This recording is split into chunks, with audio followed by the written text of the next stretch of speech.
till the goal is achieved। मतलब कि उठो जागो और तब तक मत रुको जब तक कि लक्ष्य की प्राप्ति ना हो जाए। आप लोगों ने कभी सोचा कि हमारा लक्ष्य क्या है, हमारा गोल क्या है? यहाँ नारा लग रहा है मोतीलाल महतो डुगरी विधायक से, कुश महतो सिंदरी विधायक, जयराम महतो सिंदरी विधायक। अरे हमारा ये लक्ष्य ही नहीं था, ये हमारा लक्ष्य ही नहीं है। हमारा गोल क्या है? हमारा गोल है झारखंड को सजाना, संवारना, समेटना। ये हमारा गोल है, ये हमारा लक्ष्य है। और इसको सजाएंगे कैसे, संवारेंगे कैसे, इसको समेटेंगे कैसे? क्यों? सबसे पहले बजट सत्र चल रहा है, बजट पर चर्चा करेंगे। आज झारखंड का बजट है हमारा 1,16,418 करोड़, और तेलंगाना जो 2014 में अलग हुआ उसका बजट आज है कितना? 2,91,000 करोड़। कितना डबल हुआ आप जोड़ लीजिए। जो राज्य 8-10 साल पहले अलग हुआ वो कहां चला गया और हम कहां रह गए, सोचने वाला विषय। आज हमारा झारखंड का जो विकास दर है वो 7.4% के दर से ग्रोथ कर रहा है, और तेलंगाना जो है 13.90% तक पहुंच गया है। हमारा झारखंड कहां जा रहा है भाई? 24 साल के झारखंड में झारखंड गया कहां? झारखंड लुप्त होने के कगार पर है। जो झारखंड 40% रेवेन्यू देता है वो झारखंड 42% का गरीबी झेल रहा है। कितना दुर्भाग्य की बात है। पूरा भारत का सबसे ज्यादा गरीबी वाला राज्य अगर कोई है तो बिहार है, और दूसरे नंबर पर झारखंड है। कितना शर्म की बात है, सोच लीजिए आप लोग। जो राज्य केवल कोयला में अगर बात करते हैं 23-24 का आंकड़ा, दादा शांत रवि, थोड़ा सा शांत रवि तो सीखे पारवी, डिसिप्लिन रख। बजट का अगर हम बात करते हैं, अगर हम गरीबी का बात करते हैं, अगर हम भुखमरी का बात करते हैं, किसी भी चीज का किसी भी आंकड़ा को उठाकर देख लीजिए, सबसे गिरा हुआ राज्य अगर झारखंड है। क्यों भाई? जो राज्य एक साल का अगर रेवेन्यू जनरेट करता है केवल कोयला में 3637 करोड़ रुपया, 3637 केवल कोयला में। सोना चांदी अवरक लोहा टीला सब छोड़ देते हैं, वो राज्य आज गरीबी का दर्द झेल रहा है। क्यों? सवाल खड़ा होता है। सभी पार्टियों ने सरकारें बनाई, वो राज्य जहां 13 मुख्यमंत्री तक मिल गया, लेकिन राज्य का दशा कहां है? दिनों दिन हम लोग कर्जे में डूबते जा रहे हैं। दिनों दिन झारखंड का स्थिति बद से बदतर होते चला जा रहा है। क्यों हो रहा है? उसका एकमात्र कारण है कि हम लोगों ने आज तक सही व्यक्ति का चुनाव नहीं किया, एक गुड गवर्नेंस का चुनाव नहीं किया, एक अच्छे व्यक्ति का नहीं चुनाव किया।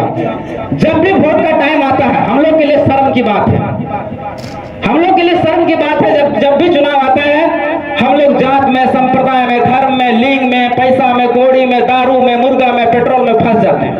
और जब चुनाव खत्म हो जाता है तो हम लोग कहते हैं कि हमारे बेटो बेटे पढ़ाइए ना मिलो, हमारे बेटो बेटे के इलाजे ना भगो, झारखंड के विकास ना भर लो, हमारे बेटो बेटे नौकरी ना लगे। कहां से लाते भैया? कभी आप लोग अपने अंतरात्मा से पूछिए, कभी दिल में हाथ रखकर पूछिए कि क्या आपने कभी शिक्षा के लिए वोट किया है?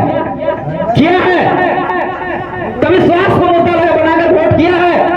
कभी रोजगार को मुद्दा बनाकर वोट किया है? नहीं किया। और जब इसका मुद्दा बनाकर वोट नहीं किए हैं तो चुनाव खत्म होने के बाद आप ये क्यों खोजते हैं? आप उस टाइम वोट करते हैं कि मेरा जाति का आदमी है कि नहीं, तब वोट करेंगे। ये सीधा गिरिडीह का उदाहरण दे रहे हैं, जहां से टाइगर जयराम महतो लोकसभा के प्रत्याशी थे। आज हमारे कुछ समुदायों ने अगर साथ दे दिया होता तो हम वादा करते हैं कि 14 जितने भी लोकसभा हुए उसमें टाइगर जयराम महतो जैसा कोई भी प्रत्याशी नहीं था। ये बात तो करना, लेकिन इतना अच्छा प्रत्याशी हार जाना ये झारखंड के लिए शर्म की बात है। आज हमारे मुद्दे जाके लोकसभा में गूंजता, हमारे मुद्दे लोकसभा में जाके उठता, लेकिन कहां है? कौन उठा रहा है भाई? जिनको आपने चुन के भेजा क्या वो उठा रहे हैं आपके मुद्दे को? नहीं उठा रहे।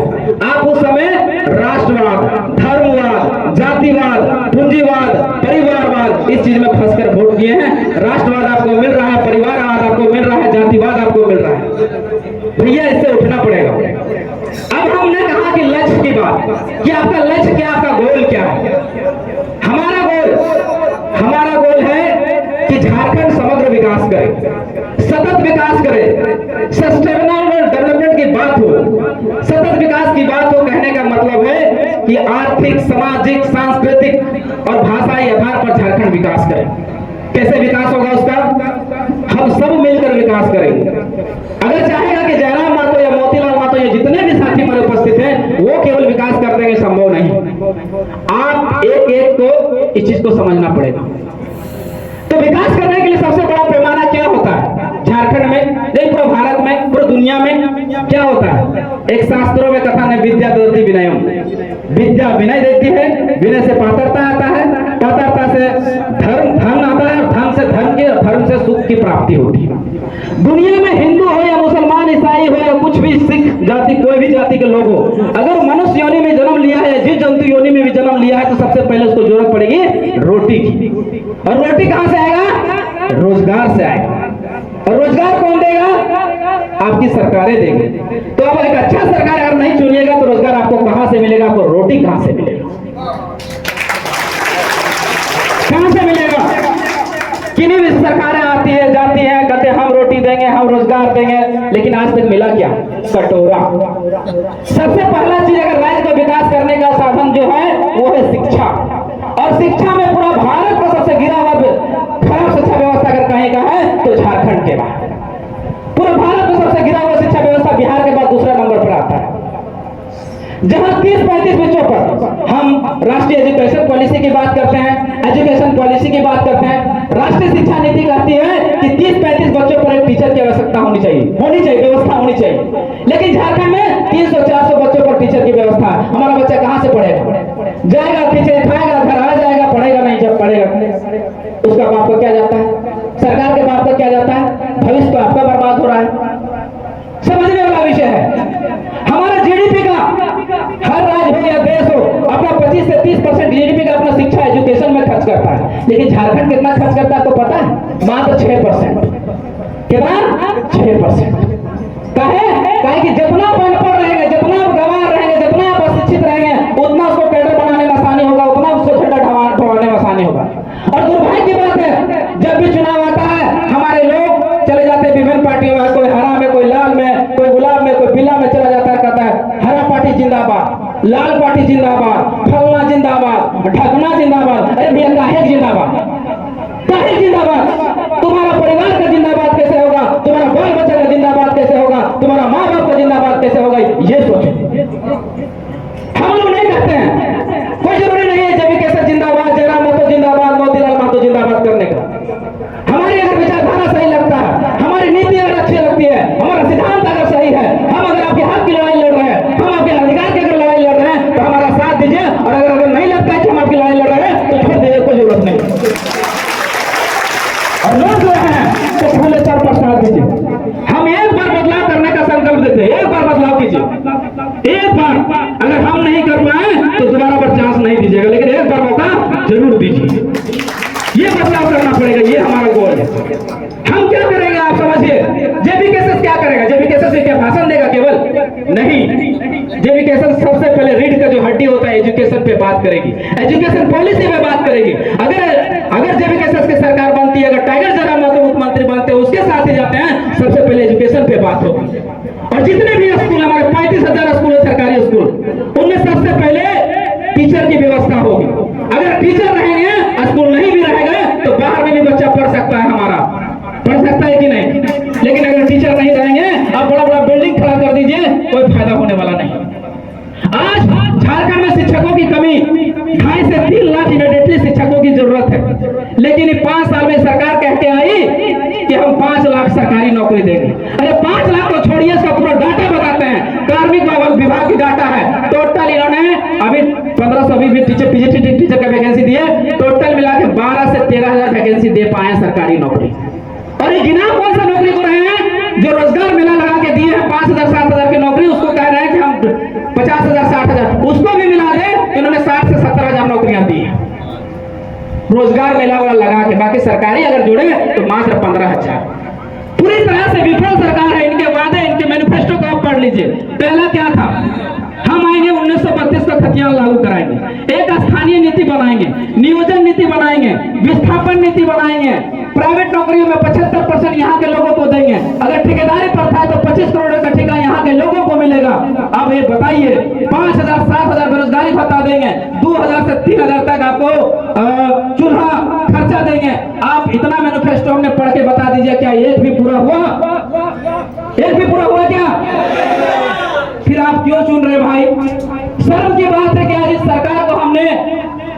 कि जो केंद्र की सरकार है उसको 9 सीटें और इस सरकार को, इंडिया सरकार को 5 सीटें हम लोगों ने दे दिया। कितना शर्म की बात है। इन 5 सालों के कार्यकाल में हम पूछते हैं आप लोग से, 3 सवाल करेंगे आप लोग से कि क्या ये जो सिंदरी एरिया है इसमें किसी एक बच्चा को लगा सरकारी नौकरी, किसी एक बच्चा डॉक्टर बना, कोई एक बच्चा, चाहे एक आदमी का यहाँ का डॉक्टर का व्यवस्था हुआ? नहीं हो पाया। क्या प्राइवेट कंपनियों में कम से कम 5 या 10 हजार लोगों को लगा या 500 लोगों को नौकरी लगा? फिर क्यों वोट दे रहे भाई? इसीलिए कि हमको एक तरफ राष्ट्रवाद चाहिए, एक तरफ हमको धर्मवाद चाहिए, एक तरफ जातिवाद चाहिए, और बाद में खोजेंगे कि वो रोटी नहीं है, रोजगार नहीं, तो ये नहीं मिलने वाला भैया। राष्ट्रवाद, धर्मवाद, जातिवाद, परिवारवाद, पूंजीवाद से ऊपर उठिए और एक सही और निष्पक्ष चुनाव कीजिए, तब बदलाव आके, तब जाके बदलाव हो सकता है। और कहिएगा कि जयराम महतो ही बदले, मोतीलाल महतो ही बदले और उससे ही बदलाव हो, तो ये संभव नहीं है। बहुत बड़े एक व्यक्ति हुए नेल्सन मंडेला। नेल्सन मंडेला ने एक शब्द कहा था, अगर समाज में क्रांति लानी है तो सबसे पहले राजनीतिक क्रांति लानी पड़ेगी। क्यों? क्योंकि राजनीति ही डिसाइड करता है कि आप क्या खाएंगे, क्या पहनेंगे, कैसे रहेंगे, ये राजनीति डिसाइड करता है। और दुर्भाग्य की बात है कि भारत के युवा बोलती है I hate politics, behind the reason I hate politics. आज मोदी जी ने 7 लाख पर टैक्स लगा दिया, वो चाहते तो 5 लाख पर टैक्स लगा सकता था। 7 लाख से ज्यादा कमाई है, आपको 40% टैक्स देना पड़ेगा। आज आप गाड़ियों में 100 रुपए का पेट्रोल भरा के आए, आपको पता है जीएसटी कितना लगाया गया? उसमें 20 रुपया CGST और 20 रुपया SGST, यानी 40 रुपए का टैक्स लगाया गया। अगर चाहते तो उसको माफ कर सकते थे और 60 रुपए में पेट्रोल हो सकता था। ये राजनीति डिसाइड करता है। आज आप 5 रुपए का बिस्किट खा रहे हैं, ये बोतल, ये 10 रुपए की है, इसमें डायरेक्टली इनडायरेक्टली रूप से हम 2 रुपए टैक्स दे रहे हैं। क्यों टैक्स दे रहे हैं? इसलिए टैक्स दे रहे हैं कि हमारे बाल बच्चों को अच्छी शिक्षा मिले, अच्छा रोजगार मिले, स्वास्थ्य मिले, इसलिए टैक्स दे रहे हैं। हम इस लोकतांत्रिक देश में हम राजा हैं, हम मालिक हैं, लेकिन मालिक क्या हो गया? नौकर हो गया। जो नौकर था वो मालिक बन बैठा। हमने कभी आजकल रोपा के दिन चल रहा, रोपा के हरावा जाना, हरावा बुझे? हरावा के 300 टका दामे और खेता ना जो दतन तुरंत हमारे खेतवा जो मेहनत करनी रही तो कहीं तो 300 टका। लेकिन आज देखिए विधायकों का वेतन 2,88,000 मान लेते हैं, 3 लाख हर पर दिन देते, लेकिन कभी सवाल उनसे किए कि हमारे बच्चों को शिक्षा कहाँ मिल रहा है, हमारे बच्चों को रोजगार कहाँ मिल रहा है? नहीं सवाल किए।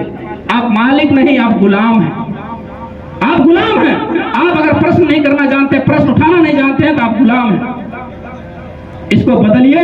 मुखिया हो, सरपंच हो, जिला परिषद हो, विधायक हो, सांसद हो, वो आपका सैलरी से चल रहा है। बीडीओ हो, सीईओ हो, डीसी हो, वो आप सैलरी दे रहे हैं, आप उससे सवाल जरूर कीजिए, जरूर सवाल कीजिए। जिस दिन सवाल करना सीख जाएंगे, बदलाव होना उसी दिन शुरू हो जाएगा।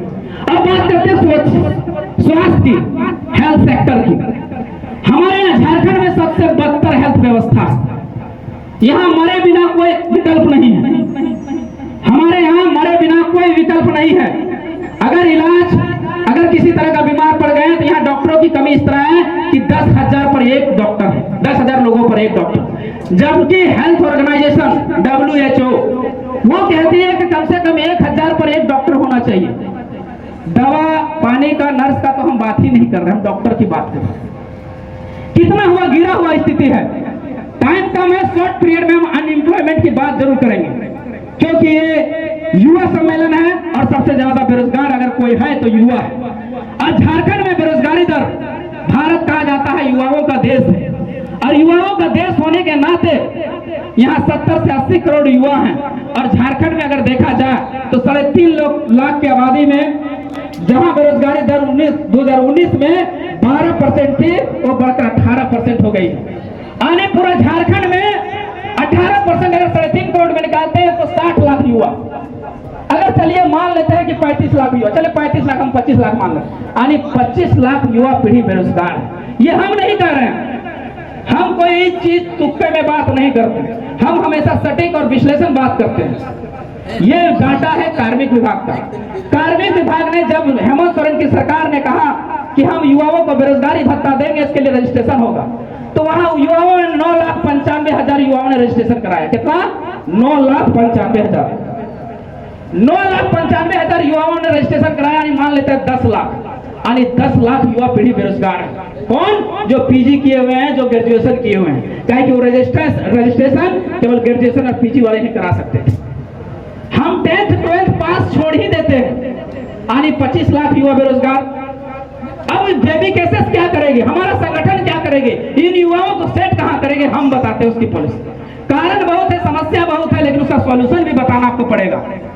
हम सेट करेंगे 5.5 लाख सरकारी नौकरियां, जिसमें से 3.5 लाख पोस्ट खाली है। अगर स्थानीय नीति नियोजन नीति बनती है और अगर सीडी की नौकरियां हैं, अगर उसमें 100 नौकरी निकलती है और 90 नौकरी यहाँ झारखंड के बच्चों को मिलता है, तो 3.5 लाख पोस्ट में कम से कम 3 लाख हमारे झारखंड के छात्र एडजस्ट होंगे कि नहीं? और झारखंड बनने के बाद अभी तक नौकरियों का सृजन नहीं हुआ है। कितना बीडीओ ऑफिस बन गया, कितना डीसी ऑफिस बन गया, लेकिन वहां नौकरियों का सृजन नहीं हो पाया। अगर नौकरियों का सृजन करें तो 8 लाख तक जाएगी केवल सरकारी नौकरी। तो हम वहां अपने युवाओं को सेट करेंगे। और हमारे यहाँ प्राइवेट कंपनियां 2800 लिस्टेड है, जो महारत्न, नवरत्न और मिनी रत्न कंपनियां हैं, जैसे CCL, BCCL, ECL, Tata, Vedanta, Usha Martin जैसी बड़ी बड़ी कंपनियां। इन कंपनियों की अगर बात करें तो इनमें एक शिफ्ट में 5 से 10,000 लोग काम करते हैं, 3 शिफ्ट में तो 30,000 लोग काम करते हैं। अगर हम पॉलिसी बना दें कि सबसे पहले झारखंड में झारखंडी कौन हो परिभाषित हो और उसमें कंपनियों में 75% यहाँ के युवाओं को रोजगार मिलेगा, तो हमारा युवा पीढ़ी को रोजगार लगेगा कि नहीं, और हम 25 लाख लोगों को वहां एडजस्ट कर सकते हैं कि नहीं? आप तो सोचिए। ये हमने सॉल्यूशन के बाद बोला।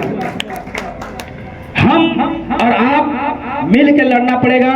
दिनकर जी के एक बहुत बड़ा अच्छा कथन है कि वसुधा का नेता कौन हुआ? वसुधा का नेता कौन हुआ? भूखंड विजेता कौन हुआ? यदुलित यश क्रेता कौन हुआ? यदुलित यश क्रेता कौन हुआ? जिसने ना कभी आराम किया, विघ्नों में रहकर नाम किया, विघ्नों में रहकर नाम किया। साथियों, आराम करने का समय नहीं है। ये 2.5 साल 3 साल का संघर्ष चला, अब है हम लोग सफलता की ओर बढ़ने का। आप लोग का साथ चाहिए। बहुत सारी पार्टियां आएंगी, आपको बरगलाएंगी, दारू, मुर्गा, पेट्रोल, बहुत सारे चीज को लोभ, लालच, जात, संप्रदाय का देगी। आपको भटकना नहीं है, इस बार भटकना नहीं है किसी भी कीमत पर। बहुत अच्छा दिनकर जी ने एक और बहुत अच्छा लाइन कही है कि कवच कुंडल गया पर प्राण तो है, कवच कुंडल गया पर प्राण तो है, भुजा में शक्ति धनु पर बाण तो है। जब कर्ण का मारना था तो उनके कवच कुंडल को ले लिया गया था। इसी तरह से जब लोकसभा में हम लोग को मारने की बात आया, हम लोग को हराने की बात आया, तो आप लोगों ने मीडिया चैनलों के माध्यम से देखा होगा कि किस तरह से हम लोग पर षड्यंत्र रचा गया था और किसी तरह से हम लोग हार गए। हार का हमें खेद नहीं है, खेद इस बात का है कि जो 3 साल का संघर्ष चला, जो 3 साल की जागरूकता अभियान चली, उसमें हम लोगों को पूरी तरह से जागरूक नहीं कर पाए। अब है कि हमारे पास 3 महीना का टाइम है। ये 3 महीना के टाइम में हमें जन जन तक पहुंचना है। दिनकर जी का एक और कथन है कि चाहे संजय हो डरा हुआ, चाहे सच कहना सुनना भारी हो, चाहे संजय हो डरा हुआ, चाहे सच कहना सुनना भारी हो, चाहे धृतराष्ट्र बैठा हो गद्दी पर जनता कभी ना गंधारी हो। आज क्या हुआ है कि हेमंत सोरेन धृतराष्ट्र बन के बैठा हुआ है और हम लोग जो जनता है वो गंधारी बने हुए, आंखों में पट्टी बांधे हुए हैं। हेमंत सोरेन सरकार कुछ भी कर दे रही है। आज पीजीटी के वैकेंसी हुआ, पीजीटी में 75% बाहर की नौकरी ले गए। पब्लिक प्रोसिक्यूटर की नियुक्ति हुआ, 113 पोस्ट में 72 पोस्ट बाहर के लोग लेकर चले गए। कृषि पदाधिकारी का नियुक्ति हुआ, 75% बाहर के लोग चले गए। तो हम लोग क्या यहाँ तंबूरा बजाने के लिए बैठे हैं? झारखंड को 88 साल संघर्ष करने के बाद, 88,000 कुर्बानी देने के बाद क्या हम लोग किस लिए बनाए थे झारखंड को? यही दशा देखने के लिए? नहीं नहीं नहीं नहीं नहीं। हम लोग झारखंड को बनाए थे कि हमारे बच्चों को अच्छी शिक्षा मिले, अच्छा रोजगार मिले, अच्छा स्वास्थ्य मिले। बातें अनेकों हैं, बहुत सारा मुद्दा है, सारी चीजों पे बात कर सकते हैं, लेकिन समय के अभाव होने के कारण हम अपनी वाणी को यहीं विराम देते हैं। धन्यवाद। जोहार, जय झारखंड।